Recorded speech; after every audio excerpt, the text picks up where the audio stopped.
Hi everyone, so this is part 4th of accounting, introduction to accounting for class 11th. So in the part 3rd, we have covered the functions of accounting. So next topic is advantages of accounting. So here the advantages are, some of the advantages are similar to the previous objective and other things we have done, and I hope you guys are having little understanding of what can be the advantages of accounting. So here is the first one, financial information about business. So accounting हमें help करती है financial information पता लगाने के लिए business की, कि business की फाइनेंशियल पोजीशन क्या है, वो लॉस बियर कर रहा है या फिर प्रॉफिट में जा रहा है, या बहुत अच्छा परफॉर्म कर रहा है, बहुत लो परफॉर्म कर रहा है. सो फाइनेंशियल इन्फॉर्मेशन इससे हमें पता चल जाती है. Assistant to management, in the previous function of accounting में भी था ये वाला point, assistance to management. Management को हेल्प करता है कि कैसे वो खुद को और ज़्यादा इम्प्रूव कर सकते हैं, इफ़िशेंट और इफ़ेक्टिव बना सकते हैं.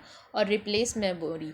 मेमोरी रिप्लेस का मीनिंग यहाँ पे ये है कि a systematic and timely recording of transaction obviates the necessity to remember the transactions. Means कि जितनी भी हमारी टाइमली रिकॉर्डिंग होंगी ट्रांजैक्शंस की, वो सभी क्या करेंगी, हमारे आने वाले टाइम में जितनी भी हमें लाइक इश्यूज क्रिएट होंगे या प्रॉब्लम क्रिएट होगी, उनको रिप्लेस करने में हेल्प करेगी, काइंड ऑफ थिंग.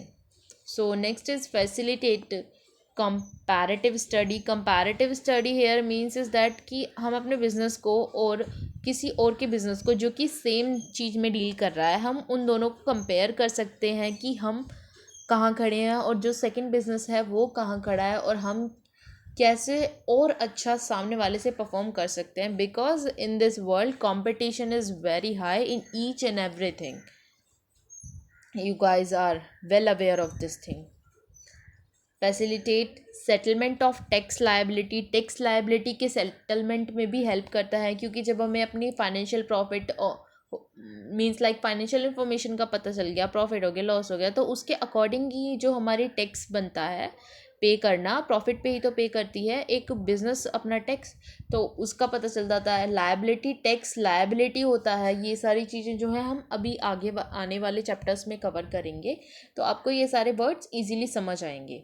और फैसिलिटेट करता है लोन्स के लिए, क्योंकि अगर आपके फाइनेंशियल पोजीशन अच्छी है तभी कोई भी बैंक आपको और कोई भी फर्म आपको तभी लोन प्रोवाइड कराएगी जब आप अच्छा कर रहे होगे, क्योंकि उनको भी तो रिकवरी चाहिए ना. और एविडेंस इन कोर्ट. कोर्ट में भी एक तरीके का एविडेंस होता है. कभी कभी बैंकरप्सी वगैरह इस टाइप के जो केस होते हैं उनमें हेल्प करता है एज अ एविडेंस कि नहीं, हमारा बिजनेस तो अच्छा चल रहा है, ये रही हमारी जैसे फाइनेंशियल स्टेटमेंट हो गया, कि ये रहे हमारे पास जो डॉक्यूमेंट्स है रिकॉर्ड करे हैं हमने.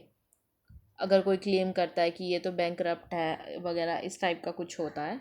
और facilitate sale of business. Business की सेल में भी उससे इंक्रीमेंट कर सकते हैं हम, जब हमें पता चल जाएगा कि हमने कहाँ कहाँ मिस्टेक करी है और कहाँ कहाँ हमें नहीं करनी है, तो इससे क्या होगा, हमारी जो बिज़नेस है उसकी सेल थोड़ी बहुत इम्प्रूव कर सकते हैं हम अपनी गलतियों को और मिस्टेक्स को कम करके. और assistant in the event of insolvency. Insolvency वो कंडीशन होती है जहाँ पे आप अपने डेट को पे करने की कंडीशन में नहीं हो सकते हो. डेट का मतलब है जैसे आपने किसी से उधार लिया है, तो इंसॉल्वेंसी वो कंडीशन होती है कि आप उस उधार को वापस पेमेंट नहीं करने की कंडीशन में हो. कि आपने किसी से 10,000 रुपीज़ लिए थे कभी 15 दिन पहले, और आज आपके पास वो 10,000 रुपीज़ है ही नहीं उस पर्सन को पे बैक करने के लिए, तो ओ ये कंडीशन एक तरीके की इंसॉल्वेंसी हो गई. ये जस्ट एक एग्जांपल है, ये क्लियर मीनिंग नहीं है इंसॉल्वेंसी का. Little understanding for insolvency, liabilities, these type of terms will be coming in the next chapter, so don't worry guys. So helpful in partnership accounting. Partnership accounting में भी helpful होती है, जिसमें हमें पता चल जाता है कि किस पार्टनर का कितना शेयर बनता है प्रॉफिट में, इस टाइप से. और help in decision making. At the and हम क्यों बना रहे हैं अपनी अकाउंटिंग को, ताकि हम डिसीजन ले सकें कि हम क्या क्या इम्प्रूव कर सकते हैं और क्या क्या इम्प्रूव नहीं कर सकते हैं, किस चीज़ को हम सेल कर सकते हैं, किस को हमें बाय करना है, ये सारे डिसीजन. और मैनेजमेंट कैसे और अच्छा बना सकते हैं, तो ये सारे डिसीजन किससे मिलते हैं, हमें अकाउंटिंग से ही तो मिलते हैं. अकाउंटिंग करेंगे तभी तो हमें पता चलेगा. सो ये हो गई सारी एडवांटेजेस. और नेक्स्ट है role of accounting in business, कि अकाउंटिंग का क्या रोल है बिजनेस में. First, maintenance of systematic record maintain करने में हेल्प करता है। और असिस्टेंट टू मैनेजमेंट, पता है ये सारी चीज़ें बिल्कुल ही सिमिलर हैं। अगर आपने कुछ अच्छे से पढ़ा है तो पीछे वाले लेक्चर्स अच्छे से देखे हैं तो ये सर चीज़ें खुद आप खुद भी कर सकते हो सिंपली इसकी हेडिंग्स को पढ़ के। फैसिलिटेट कंपैरेटिव स्टडी यही हो गया कि कंपैरिजन कर सकते हैं कैसे हम अपना और किसी दूसरे फर्म का और बिजनेस का। एविडेंस इन द कोर्ट हो गया।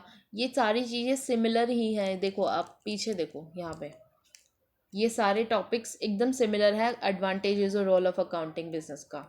और अदर हो गया जैसे राइजिंग लोन लेने में मदद कर सकता है। सेल ऑफ बिजनेस, अगर फ्यूचर में हम सेल करना चाहते हैं अपने बिजनेस को तो अगर हमारी फाइनेंशियल पोजीशन अच्छी होगी तो हमारे पास बायर्स भी अच्छे होंगे हमारे बिजनेस के। इस तरीके से हमारी सेल में भी हेल्प कर देगा।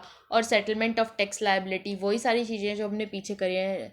सेटलमेंट ऑफ टैक्स लायबिलिटी, ये चीज़ें आप आगे और अच्छे से समझ पाओगे। सो लिमिटेशंस ऑफ अकाउंटिंग पे आते हैं। सो लिमिटेशन ऑफ अकाउंटिंग के बाद में हमारा एक टॉपिक और रहता है अकाउंटिंग इन्फॉर्मेशन यूज़र वाला। इस फर्स्ट आते हैं limitation of accounting. Accounting is not fully exact.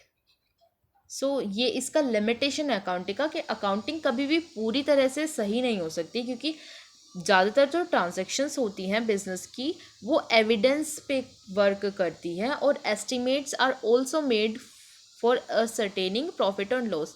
कि एविडेंस तो होता ही है लेकिन कभी कभी हम अनुमान भी लगा लेते हैं प्रॉफिट और लॉस निकालने के लिए। फॉर एग्जांपल के लिए अगर देखा जाए तो जैसे कि कोई असेट है, कोई असेट का मतलब होता है जैसे कोई, ये चीज़ें आपको सेकंड चैप्टर में ज़्यादा क्लियर होंगी जो कि इसके बाद ही है तुरंत। तो जैसे आप समझ लो कि आपने एक फ़ोन लिया, ठीक है, आपके पास फ़ोन है, आप इससे क्लास ले रहे हो, पढ़ रहे हो, यूज़ कर रहे हो, वीडियोस देख रहे हो, रील्स देख रहे हो।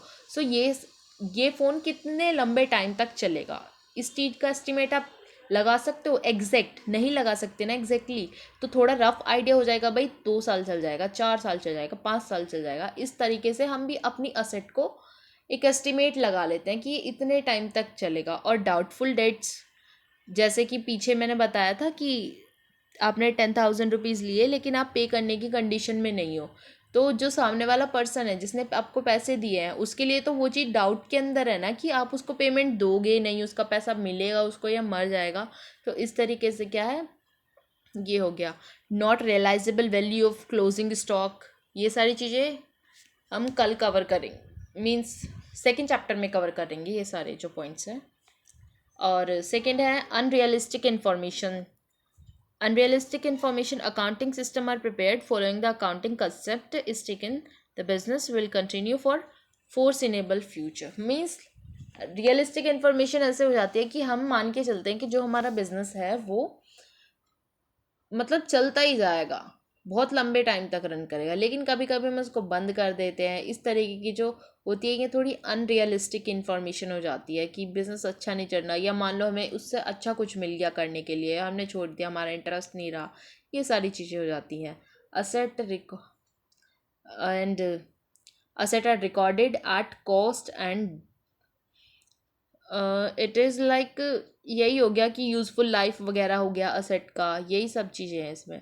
और थर्ड पॉइंट है accounting ignores the qualitative elements accounting only record monetary matters, hence qualitative element like management, staff, industry relations, इन सब चीज़ों को वो छोड़ देती है। ये हैं क्वालिटेटिव एलिमेंट्स, जैसे कि रिलेशन हो गया किसी के साथ, आपका फ्रेंडली बिहेवियर हो गया, अच्छे जो मैनेजमेंट है, स्टाफ है, इन सभी जो एलिमेंट को है ना अकाउंटिंग एक तरीके से इग्नोर ही कर देती है फुल्ली, क्योंकि वो ज़्यादातर फाइनेंशियल ट्रांजैक्शंस की रिकॉर्डिंग की तरफ चला जाता है पूरा कम्प्लीटली।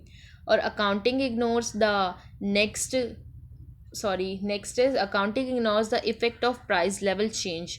बिकॉज आज हमने कोई चीज़ खरीदी, जैसे आपने ये फ़ोन ख़रीदा है जो जिस पे आप ये देख रहे हो, या लैपटॉप है, आज इसकी वैल्यू कुछ है, हमने रिकॉर्ड कर लिया अपनी बुक में आज जो इसकी वैल्यू, लेकिन आने वाले 2 सालों में, 3 सालों में, या कुछ महीनों में ही इसकी वैल्यू और ज़्यादा इंक्रीज़ कर गई, तो हमारी जो बुक है उसमें तो सिर्फ हिस्टोरिकल कॉस्ट पे ही रिकॉर्ड है, जो प्रीवियसली हमारी कॉस्ट थी, जो नई कॉस्ट आई है उस पर तो रिकॉर्ड ही नहीं हुई। सो ये भी एक तरीके का लिमिटेशन है अकाउंटिंग का। और नेक्स्ट है अकाउंटिंग में led to window dressing. Window dressing का मतलब होता है जैसे क्या, जैसे कि किसी को सजा धजा के तैयार नहीं करते थे, वो हो गया एक तरीके से विंडो ड्रेसिंग, कि है कुछ और दिखा कुछ और रहे हैं।